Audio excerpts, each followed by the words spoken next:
출애굽기는 여기 애굽에서 시작해가지고 어디까지 가는 거예요? 맞아요. 시내산까지 가는 거.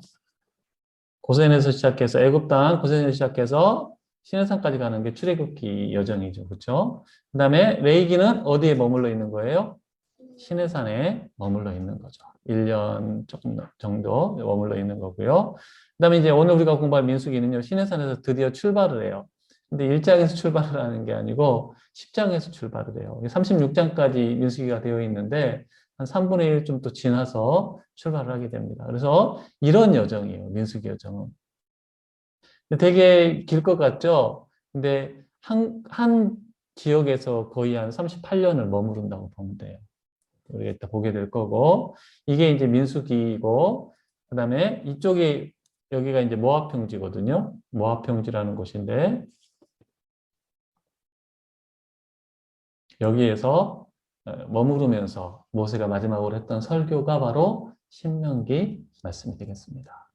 모세 오경 중에 출애굽기부터 신명기까지 모세와 관련된 이 말씀들이 이런 배경으로 되어 있다. 그리고 이것을 기억하면 좋을 것 같아요.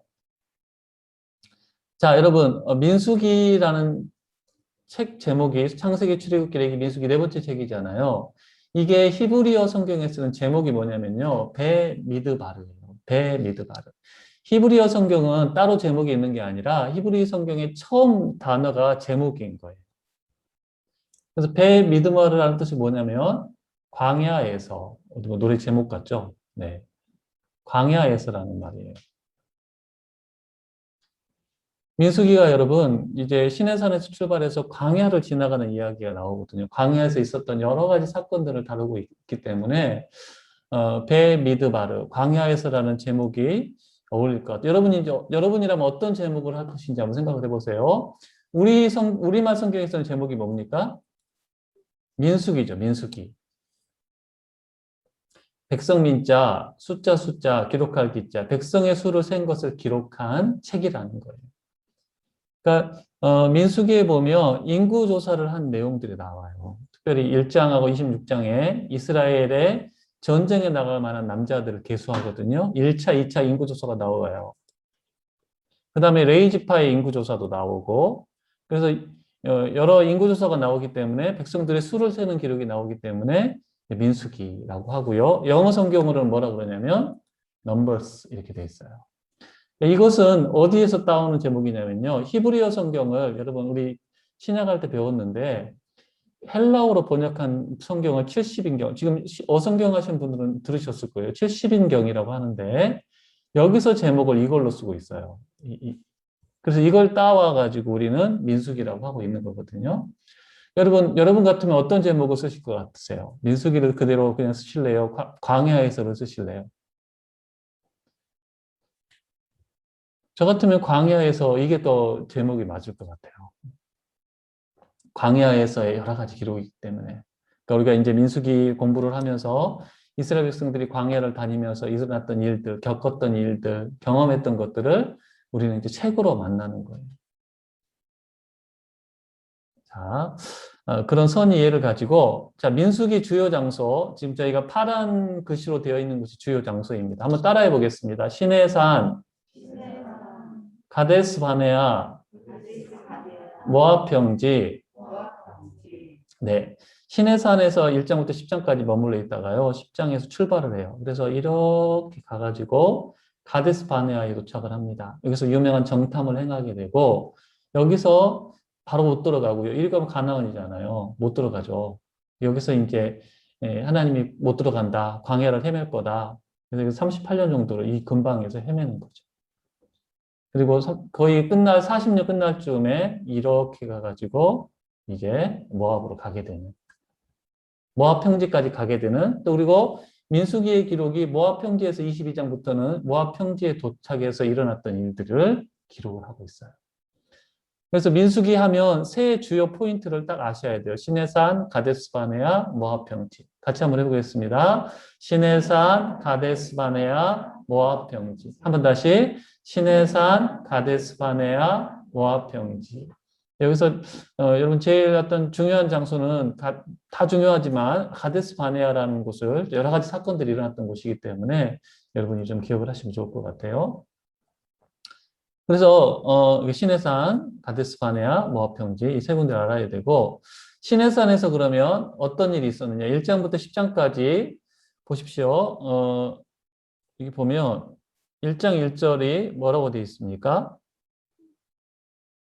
애굽 땅에서 나온 후 둘째 달 첫째 날에 2년 2월 1일이라 시작되는 거죠. 그렇죠? 그 다음에 둘째 달 20날 20일이죠. 2월 20일. 그러니까 20일 동안 있었던 일이 시내산에서 민수기 1장부터 10장까지는 20일간 있었던 일을 이야기를 하고 있습니다. 20일간의 기록. 그럼 어떤 일이 있었느냐? 뭐 중요한 내용 세 가지를 말씀드려보면 1차 인구 조사를 합니다. 그 다음에 진을 편성을 해요. 진을 편성한다는 것은 광야에서 머무는 동안에 어떻게 이스라엘 백성들이 텐트를 치고 있을 건가? 어디에 어느 지파가 있고? 그러니까 아무데나 아유 나는 여기서 지내야 되겠다. 이게 아니라는 거예요. 딱딱 정해져 있어요. 지파별로. 진 편성과 그 다음에 행군할 때는 어떤 순서대로 행군을 할 것인가. 이것도 순서가 있어요. 아무렇게나 가면 안 돼요. 나는 오늘은 좀 앞에 가고 싶은데 그게 안 되는 거예요. 어느 지파는 앞에 가야 되고 어느 지파는 뒤에 가야 되고 또 맨 앞서는 것은 무엇이고 이게 정해져 있어요. 그 다음 세 번째로 두 번째 유월절을 지키게 됩니다. 첫 번째 유월절은 애굽에서 지켰죠. 그 다음에 두 번째 유월절을 1월 14일 날 지키겠죠. 14일 날 지키게 되는 거죠. 그 다음에 가데스 바네아 두 번째 장소에서는요. 이렇게 출발을 해서 다베라, 기브로 핫다와 하세롯, 가데스 바네아 도착을 하게 되는데요. 정탐을 합니다. 그 유명한 정탐 사건이 13장, 14장에 나와요. 오늘은 우리가 이거 안 살펴볼 거예요. 그 다음에 고라가 반역을 합니다. 레이지파 고라가 다담과 아비람과 온이라는 사람과 작당을 해가지고 아론을 공격을 하죠. 왜 제사장들만 좋은 일 하냐? 그들 보기에는 좋은 일이라고 보였던 것 같아요. 레이지파의 어떤 반역이라고 볼 수가 있고요. 그 다음에 그 유명한 사건, 모세가 가나안 땅에 들어가지 못하는 무리바 다툼이 가데스 바네아에서 일어나요. 무리바가 여러분 우리 또 한 번 있었잖아요. 르비딤에서 한 번 있었죠. 물 때문에 다퉜잖아요. 또 여기서도 물 때문에 다투어가지고 무리바가 이제 두 곳이 되는 거죠, 여러분. 여기 르비딤에서도 무리바가 있었고 가데스 바네아도 무리바라는 이름을 짓는 거예요. 다퉜다고. 모세가 하나님의 거룩함을 드러내지 않음으로 말미암아 아론과 함께 가나안 땅에 못 들어간다. 이런 일이 벌어지는 거죠. 그래서 이제 결국 여기서 이제 38년을 헤매는 거예요. 이 근방에서 정착해 있고 출발을 하다가 이제 가데스 바네아에서 미리암이 죽고요. 모세 누나가 미리암이 죽고 그다음에 이제 이렇게 올라가 가지고 또 뭐 아론 호르마에서 아론도 호르산에서 아론도 죽고 노뱀 사건 가가지고 이제 요단 동쪽을 점령을 하고 모압 평지까지 가는 내용이 이제 두 번째 부분이라고 할 수가 있어요. 가데스 바네아에 머물다가 모압 평지까지 가는 여정이 21장까지. 그다음에 모압 평지에서 일어난 일은 뭐냐? 모압 평지에 진을 쳤다. 민수기 22장 1절에 이렇게 나와요. 그 다음에 거기에서 또 여러 가지 사건들이 일어나게 되는데 이렇게 가는 거죠. 가가지고 모압 평지에서 그 유명한 발람 선지자 사건. 이스라엘 백성들이 막 요단 동편 지파들을 그 요단 동쪽을 막 점령해 버리니까 이 모압이 여기 가려져 있는데 모압 왕이 두려워하는 거죠. 그 발람이라는 선지자를 돈 주고 사가지고 이스라엘을 저주해달라. 그 다음에 이제 바알보올 사건. 이스라엘 백성들이 우상 숭배에 빠져서 몇만 명이 죽는 사건이 여기서 일어나게 되고요. 두 번째 인구조사가 있습니다. 그다음에 뭐 슬로브와 딸들의 일들, 또 미디안 지파를 점령하는 일들이 모압 평지에 있으면서 일어났던 일이에요. 그래서 시내산, 가데스 바네아, 모압 평지에서 주요 사건들이 있다는 것을 기억하면 좋고요. 자, 이런 여정입니다. 시내산 출발해서 다베라, 기브롯 핫다와 하세롯, 그다음에 가데스 바네아, 이렇게 팀나 그래서 이렇게 해가지고 모압 평지까지 가는 여정이 민수기의 여정이 되겠어요. 오늘은 민수기 1장부터 12장, 시간이 되면 12장까지 보고요. 안 되면 10장까지만 볼 생각인데, 12장까지의 내용, 주요 장소들 세 군데, 하세롯은 제가 못 해놨는데, 자, 시내산, 그다음에 다베라, 기브롯 핫다와 하세롯도 여기 알아셔야 돼. 여기 네 군데를 알으셔야 돼요. 시내산, 다베라, 기브롯 핫다와 하세롯. 12장까지 내용이에요. 12장까지 내용에서 네 군데 장소를 알아야 돼요. 해볼까요? 시내산, 다베라, 기브롯 핫다아와 다시 한번 기브롯 핫다아와 하세롯. 네, 여기에서 이제 주요 사건들이 있게 되는데 시내산에서는 아까 말했던 것처럼 인구조사, 진편성, 두 번째 6월절 이야기. 다베라에서는 불이 갑자기 임해가지고 진을 불사르는 그런 내용이 나와요. 다베라 뜻이 불사름이라는 뜻이에요. 다베라 뜻이 불사름, 불사름, 다베라, 다베라 그러면 되게 멋지잖아요. 근데 불사름, 불에 태워버리는 그런 무서운 일이 일어났던 곳이에요. 이게 왜 그렇겠어요? 다 이제 원망과 관련이 있는 거예요. 그 다음에 기브롯 핫다와 되게 이름이 어려운데 이게 무슨 말이냐면 탐욕의 무덤 이런 말이에요. 욕심 부리다가 사람들이 죽어요. 여기는 이제 고기와 관련된 사건, 탐욕의 무덤이 되겠죠. 탐욕의 무덤. 다베라는 불사름, 기브롯 핫다와는 탐욕의 무덤. 그다음에 12장에 가보면 하세롯에서 누구도 거역을 하냐면 모세의 누나 미디암과 형 아론이 모세를 고니에 도전을 합니다. 미디암이 그래서 나병에 걸리게 되죠. 하나님 그걸 기뻐하지 않으셔가지고 고니에 도전을 했다가 미디암이 나병에 걸렸다 낫게 되는 이런 내용들이 이제 여기에 기록이 되어 있어요. 오늘 우리가 이제 여기를 살펴볼 거고 시간이 되면 다 살펴볼 거고 안 되면 시내산에서 머무른 데까지만 우리가 살펴보고 끝날 수도 있어요. 네, 시간이 허락하는 대로 한번 가보도록 하겠습니다. 다시 이 표로 정리를 해보면요. 1장부터 10장 10절은 시내산에서 머무르면서 20일 정도 된다고 그랬죠. 인구조사, 진편성, 두 번째 6월절, 행군 순서 이런 것들을 말씀하고 계시고요.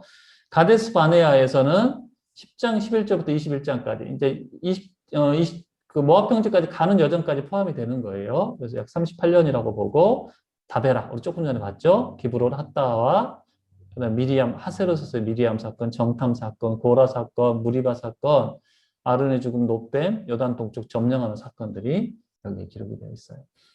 여러분 지금 익숙해지라고 제가 하는 거예요. 나중에 또 우리가 하게 될 텐데 미리 알아두면 나중에 좀 더 우리가 더 알아듣기 쉬우니까.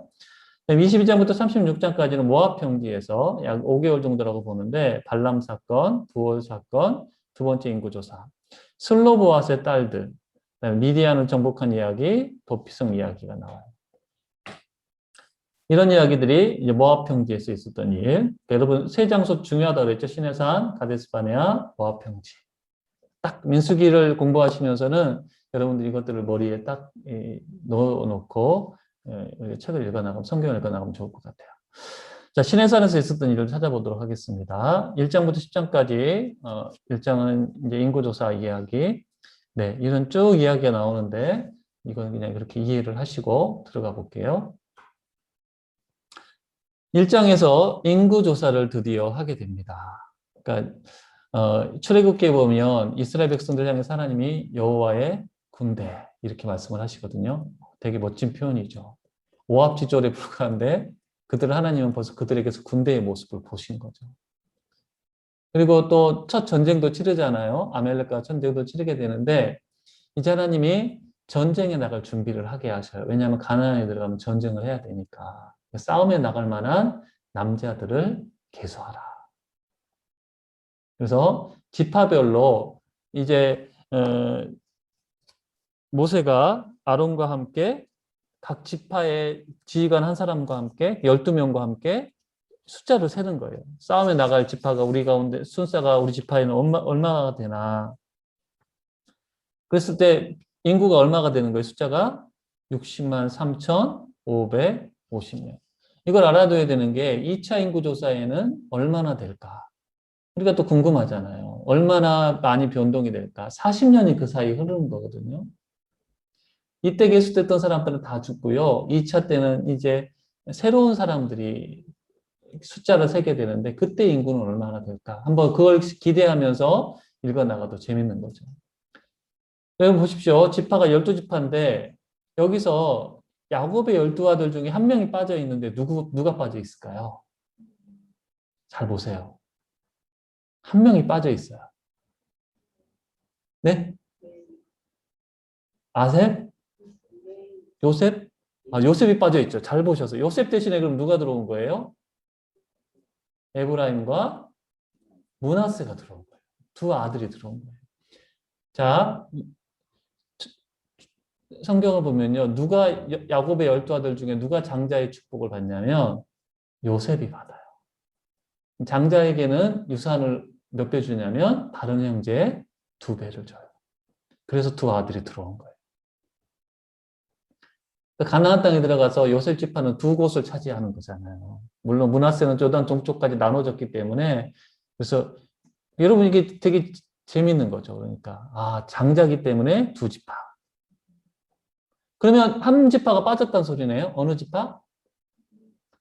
맞아요. 레위 지파가 빠졌어요. 자, 지금 이 숫자를 계수한 사람들이 어디에 나갈 사람들이라고요? 전쟁. 레위 지파는 전쟁에 나간다, 안 나간다? 안 나간다. 왜? 성막에서 하나님께 제사 드리는 일을 해야 되기 때문에 레위 지파는 따로 숫자를 세라고 하시죠. 그리고 12지파 중에 레위 지파가 제일 작아요. 그 숫자들이 좀 작은 편이었고 그래서 레이가 빠지고 요셉의 두 아들이 12지파로 들어갔다. 이걸 여러분이 좀 명심을 하시면 되겠습니다. 인구조사에 여러분들이 그걸 기억하셔야 돼요. 네. 그래서 60만 명 정도 되는, 장정만 60만 이런 말이 나오잖아요. 여기서 나온 거죠. 그 여자랑 어린아이, 뭐 노인들까지 치면 200만 가까운 숫자였을 거라고 거기서 이제 추정을 하는 거예요. 자, 그 다음에 이제 2장에 보면 진을 편성합니다. 자, 이게 성막이죠. 성막 그림이죠. 불기둥이 이렇게 밤인 것 같아요. 밤에 이제 진을 치고 딱 치는데 동서남북으로 지파들이 자리를 하게 됩니다. 근데 세 지파가 묶여요. 한 팀이 되는 거예요. 그러니까 이거 이제 여러분 신대원 시험을 보려면 이걸 외워야 돼요. 아마 전도사님도 외우셨을 거예요. 그래서 뭐 유이스, 르시가, 에무베, 다나답 이렇게 외웠거든요. 그 앞글자를 따가지고 네 뭐냐면 동쪽 여기가 이제 동쪽이에요. 동, 서, 남, 북. 성막을 공부하셨을 때 잘 아시는 분은 문이 동쪽으로 났다 그랬죠. 이게 동쪽인 거죠. 네. 동쪽에는 누가 있느냐? 유다, 이사갈, 스불론, 유이스가 있는 거예요. 유이스. 유다, 이사갈, 스불론. 옛날 생각이 나네요. 네, 20년 전에. 유이스 이런 세웠던. 그다음에 남쪽에는 르시갓, 르벤, 시몬, 르벤이 대장 지파예요. 세 지파 중에서 르시갓 이렇게 외워야 돼. 르시갓. 난 르가시라고 외우고 싶다. 네, 뭐 그래도 제가 뭐라고 할 수가 없는 거죠. 르시갓 이렇게 외워야 되고 서쪽 지파에서는 에브라임이 대장 지파예요. 에무베 이렇게 되는 거죠. 에무베. 재밌죠? 서쪽에는 누구 자손만 있어요? 라헬의 자손들만. 라헬이 낳은 아들들 그 자손들이 있는 거죠. 요셉과 베냐민 있잖아요. 그 다음에 북쪽에는 단지파가 대장입니다. 이렇게 진을 치게 되고요. 성막이 가운데 있다는 거 여러분 잊으면 안 돼요. 성막이 가운데 있는데 그러면 성막과 지파들 사이가 얼마나 됐을까요, 여러분? 성막과 이 지파들 사이의 거리가 어느 정도 됐을까요? 그냥 치게 하진 않았을 거 아니에요. 하나님이 임재하시는 곳이란 말이에요. 좀 우리가 어느 정도 거리를 둬야 되겠잖아요. 그렇죠? 그래서 일단 거리는 조금 이따 말씀을 드리고 그 사이에 누가 자리를 하게 되냐면 레위 지파가 자리를 차지하게 됩니다. 레위 지파가 레위의 세 아들이 있거든요. 게르손, 무라리, 고핫. 이 지파들이 서남북을 차지하게 돼요. 보면 성막이 가운데 있고요. 북쪽에는 무라리 지파가 차지하고요. 자리를 잡고요. 그 다음에 남쪽에는 고핫. 그 다음에 서쪽에는 게르선. 그러니까 이 성막과 이 지파들 사이 완충지대를 누가 하는 거예요? 레위 지파가 하는 거예요. 부정한 모습, 부정한 상태로 성막으로 다가오지 못하도록 하나님이 임재하시는 곳으로 함부로 다가오지 못하도록 레위 지파가 이 완충 직화를 하고 있는 거예요. 동쪽이 비네요. 동쪽에는 누가 들어가야 될 것 같아요? 제사장이 들어가는 거예요. 모세와 아론의 아들. 여러분 지인을 그 아무렇게나 펼친 게 아닌 걸 아시겠죠? 성막과 이스라엘 백성들 사이에 완충지대를 누구로 두셨다? 레위 지파로 두셨다라는 거.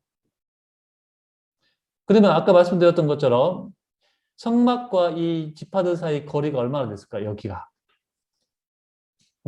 대강 한번 찍어보세요. 어느 정도면 적정할 것 같아요. 20m 너무 가까워요. 좀 더 쓰세요. 네, 많이 쓰세요. 2000m? 2000m는 좀 너무 길고요. 비슷하게 말씀을 하셨는데 2000 큐빗이에요. 2000 큐빗. 한 큐빗이 45cm 정도라고 치면요. 약 900m 정도의 거리를 뜨게. 굉장히 먼 거죠, 여러분. 그렇죠. 그리고 이 인원들이 몇십만 명이잖아요. 진이 엄청난 거예요. 엄청 넓게 이들이 그러니까 사실은 여러분 빨리 들어가지 않으면요. 어디 돌아다니기가 힘든 집단인 거예요. 나라 민족인 거죠. 그러니까 가데스에서 38년 정도 머물 수밖에 없었던 거예요. 이렇게 이 숫자가 많으니까. 이렇게 진을 펼치게 됩니다. 자, 그 다음에 이 그림으로 보시면, 네, 조금 더 이제 나오죠? 여기가 이제 모세와 아론과 아들들, 네, 무라리 종족, 게르손 종족, 고핫 종족이 완충지대를 하고, 유이스, 어, 르시갓, 다나납, 에무베, 이렇게 지파가 되겠습니다.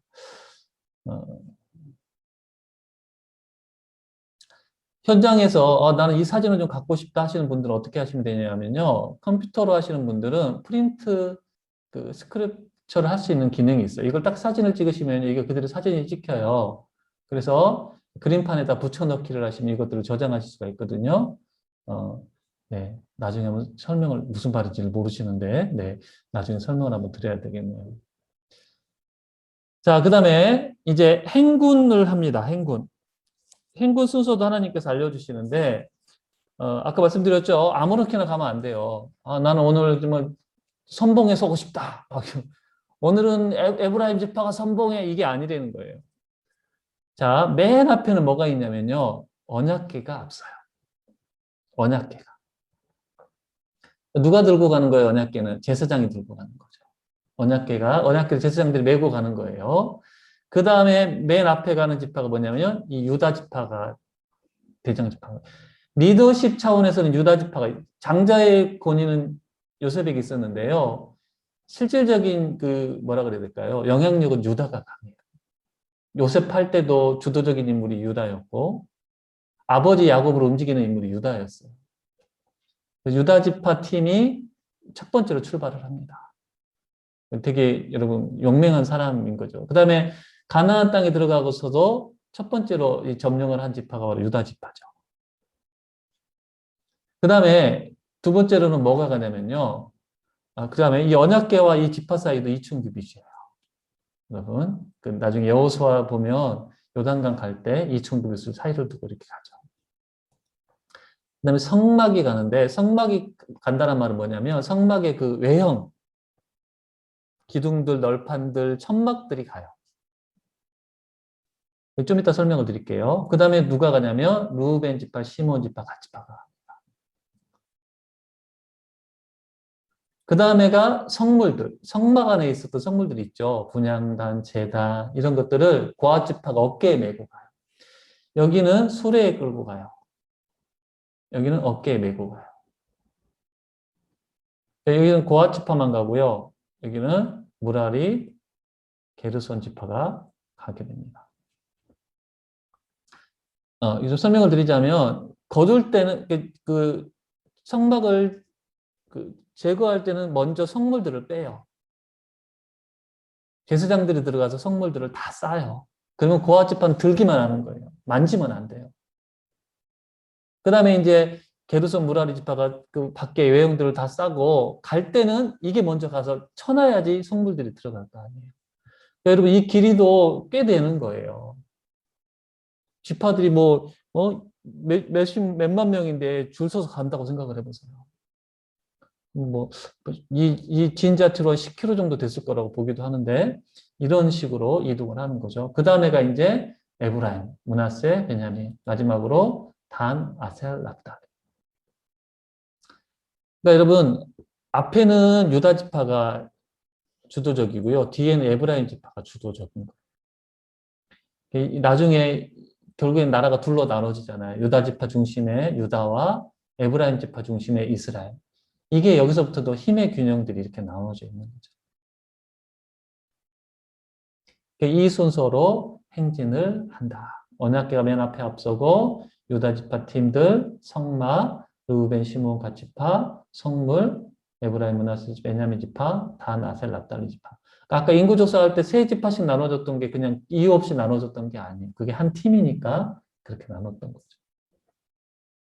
여러분 이거 한번 외워두면 좋겠죠. 그냥 이름 어렵지 않으니까 유이스 12지파도 외울 겸 이렇게 이게 이제 또 계속해서 나오니까 요서 가서도 등장을 하니까 땅 분배할 때도 나오고 그러니까 이 이름들은 여러분이 조금 외워두시면 좋을 것 같아요.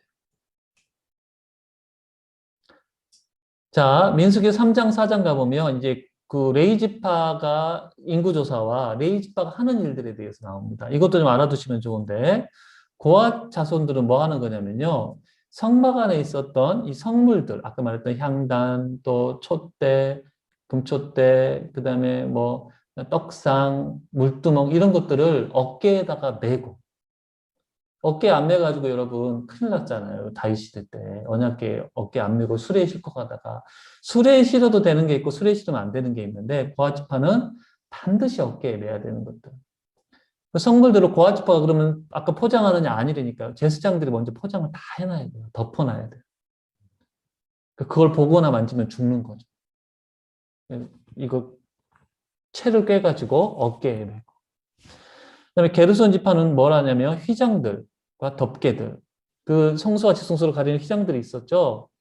그다음에 바깥에 그런 휘장들뿐만 아니라 덮개들이 있었잖아요. 내막으로 된 덮개들이 있었죠. 이런 것들도 우리 쉽게 생각하면 텐트죠, 텐트. 이것들을 이동을 하니까 이거 뭐가 필요하겠어요, 여러분?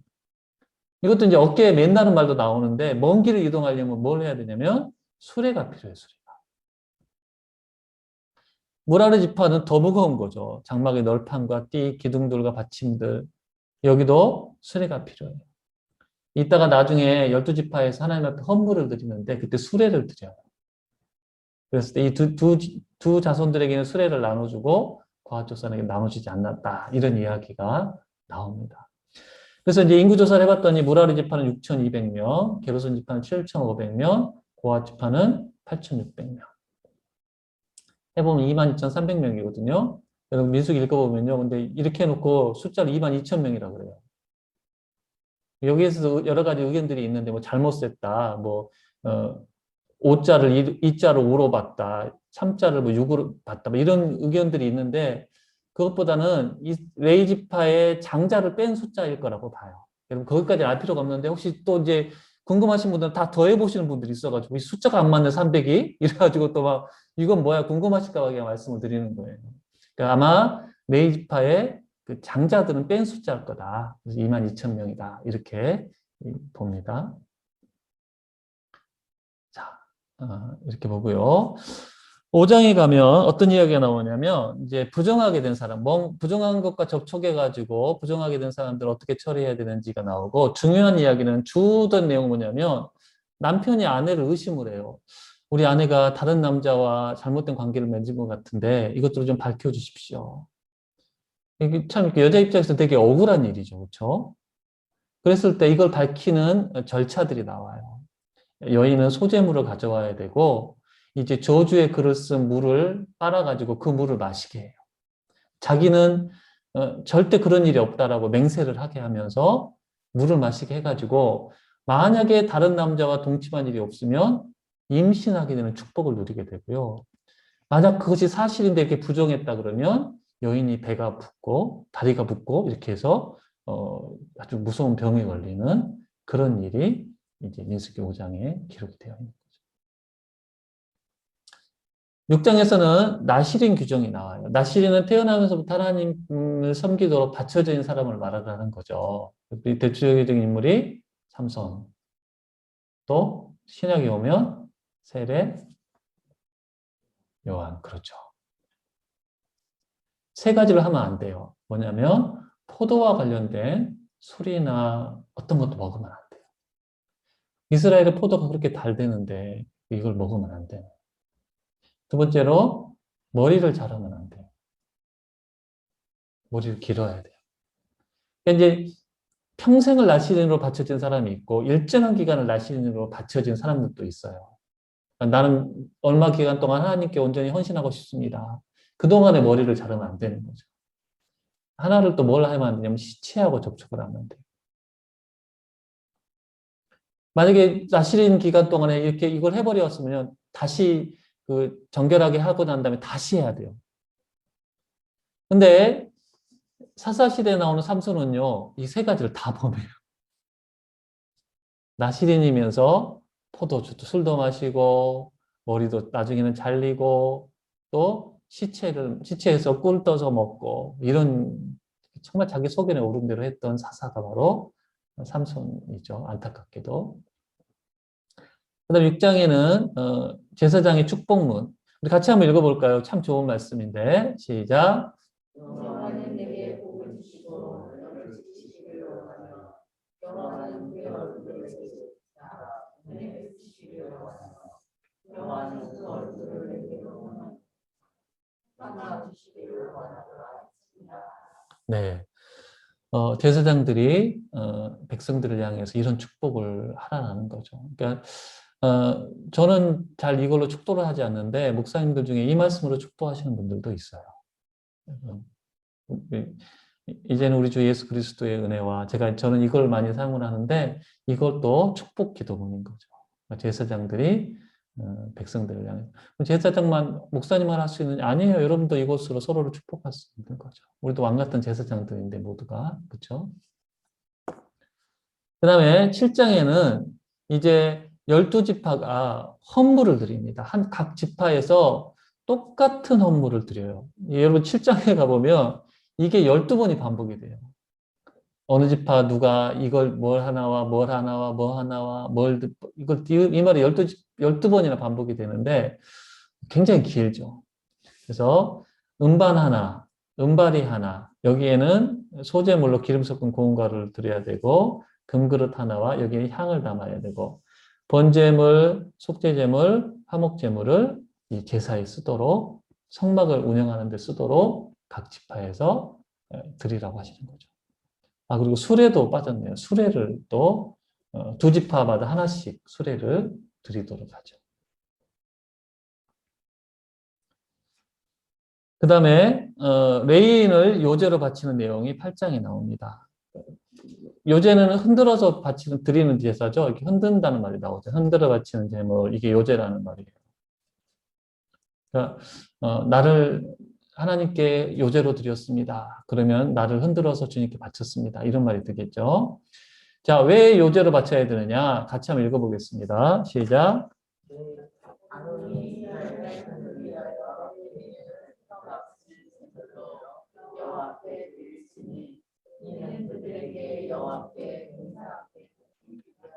왜요? 여호와께 봉사하게 하려고 하나님께 바치라는 거죠. 전쟁에 나가지 않는 대신에 하나님께 바쳐져서 성막을 섬기고 하나님을 제사하는 일을 돕는 일에 레위인들이 쓰임을 받게 되고요. 레위지파가 여러분 제사와 관련되질 않아요. 나중에 보면 레위지파가 전역에 흩어져서 살아요. 48개 성읍에 흩어져서 살거든요. 레위지파가 하던 중요한 일이 뭐냐면 말씀을 가르쳐요. 율법을 가르치는 거죠. 어떻게 보면 레위지파가 지금의 목사님들이 하는 일들을 그 당시 레위지파가 했다는 거예요. 하나님께 바쳐진 사람들이다. 레위지파가. 9장에는 이제 유월절 지키는 이야기 나오는데 유월절을 지키지 못한 사람들이 나와요.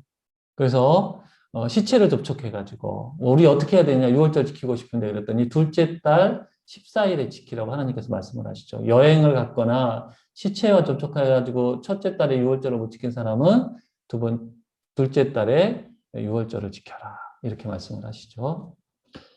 그 다음에 10장에서 이제 드디어 출발을 하는데 출발하기 전에 나팔에 대해서 하나님께서 말씀을 하십니다. 나팔을 어떻게 불면 백성들이 다 모이고 또 어떻게 불면 리더들만 모이고 출발할 때 부는 나팔, 전쟁을 할 때 부는 나팔, 절기에 부는 나팔 소리가 다 달랐어요. 그러니까 지금 이스라엘 백성들은 지금도 나팔절에 나팔을 분다 그랬잖아요. 그 나팔이 이제 이스라엘 백성들을 뭐라 그래야 될까요?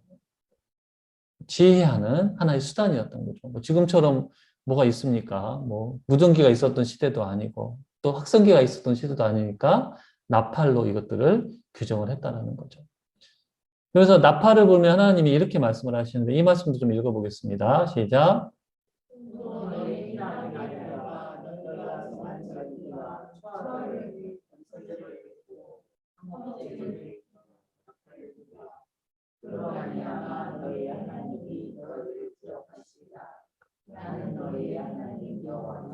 나팔을 불며 하나님 이스라엘 백성들을 기억하신다라고 말씀을 하시는 거죠. 그래서 전쟁에 나갈 때도 함께 하시고 또 출발할 때도 앞서 행하시고 나팔이 이스라엘 백성들도 깨우는 거지만 하나님이 우리와 함께 하신다는 것들을 확인하는 하나의 그런 수단이었다는 것을 알 수가 있어요. 그 다음에 이제 11절에서 출발을 하게 되는 거죠. 오늘 여기까지만 할게요. 여기까지만 하고, 출발하는 것부터는 이제 다음 시간에 우리가 좀 하는 걸로 하겠습니다. 자, 인수기 1장, 자, 12장까지 못 나가네요. 시내산에서만 정리를 해봅시다. 세 가지 인구조사, 진편성, 두 번째 월절을 지키는 내용이 여기 나와 있다. 네, 기억하시고, 자, 오늘 우리 공부 중에서 우리가 이제 기억해야 될 것이 이스라엘 백성들이 진을 칠 때, 머물 때 중심에 뭐가 있었어요? 성막이 있었죠. 자, 여기서 가질 수 있는 교훈은 뭐냐면 머물 때에 정착할 때 하나님께서 우리 삶의 중심에 계셔야 된다. 성막이 중심이 되는 삶. 그러니까 우리는 지금 하나님이 이렇게 중심이 되는 삶을 살고 있는가? 이스라엘 백성들은 진편성에서 그것들을 딱 드러나잖아요. 하나님이 내 삶의 중심이십니다. 그리고 그 하나님의 임재를 함부로 다가가지 못하도록 거리를 띄게 하고 레이지파로 하여금 완충지대를 만드시고 그렇게 하나님의 임재를 하나님께 나아가는 것이 여러분 쉽지 않은 시대였다라는 거죠.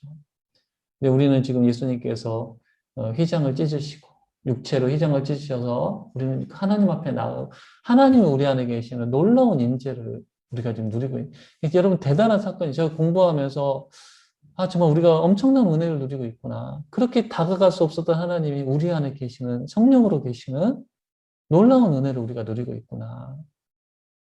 이것들이 정말 깨달을수록 이게 은혜라는 생각이 드는데요. 우리는 어떠한가? 하나님이 내 삶의 중심이라는 것을 나는 어떻게 드러내고 있는가? 한번 생각해 보면 좋을 것 같아요.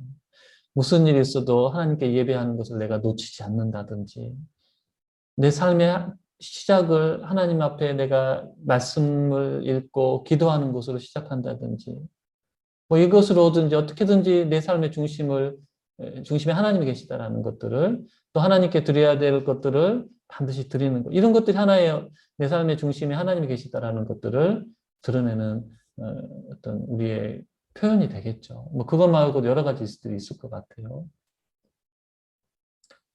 머물 때 하나님의 중심이 되는 광야를 지날 때 여러분 이게 정말 중요했다라는 거죠. 뭐 나중에 가나안에 들어가서도 문제지만 일단은 광야라는 것은 너무 어려운 것이잖아요. 살기가 어려운 것이고 물이 필요하고 양식이 필요한 곳인데 그 광야의 삶을 살아가기 위해서는 하나님이 중심이 되시는 삶. 두 번째, 이동할 때는 앞서가시죠. 맨 앞에 뭘 앞서서 갔다고요? 언약궤. 하나님의 임재의 상징인 언약궤. 이스라엘 백성들이 나중에 전쟁을 할 때도 이 언약궤를 앞세우고 나가기도 하고 그러잖아요. 하나님 우리와 함께 하시기를 소망을 하면서 우리의 이 광야와 같은 이 삶에 어디로 가야 될지 모르고 어디에 물이 있는지 모르고 이런 광야는 너무 답답하고 막막한 곳이에요. 하나님이 구름 기둥과 불 기둥으로 안내를 해주시는데 그 하나님의 인도하심을 따라가야지 우리가 하나님보다 앞서가면 안 된다는 거예요. 그 순서를 지켜야 되는 거예요. 아, 나 오늘은 내가 좀 언약궤보다 앞서가고 싶다고. 그러면 안 된다라는 거죠. 하나님의 앞서 행하시도록. 이것을 또 우리는 삶 가운데 어떻게 드러내고 있는지 중요한 선택의 순간에 하나님께 묻고 또 하나님보다 성령보다 기도보다 앞서지 않는 그런 삶을 살고 있는가. 광야와 같은 이 삶을 살아갈 때 이게 너무나 중요하다는 거죠. 기도하고 또 공부 마치도록 하겠습니다. 하나님 오늘 함께 민수기 말씀을 우리가 살펴보았습니다. 이제 시내산에서 행진을 준비하는 모습을 살펴보았는데 그들의 진의 중심에 성막이 있었고 하나님의 언약궤를 앞세우고 그들이 출발하라고 하나님 명령하신 것을 보게 됩니다. 광야와 같은 이 삶을 살아갈 때 우리 삶의 중심에 하나님이 계시게 하여 주시고 성령보다 기도보다 앞서지 않는 하나님의 인도하심을 따라가는 우리들의 삶이 되게 하여 주시옵소서. 우리를 도와주시고 이기게 하시고 하나님의 풍성한 인도하심 누리게 하실 것을 믿습니다. 예수님 이름으로 기도드립니다.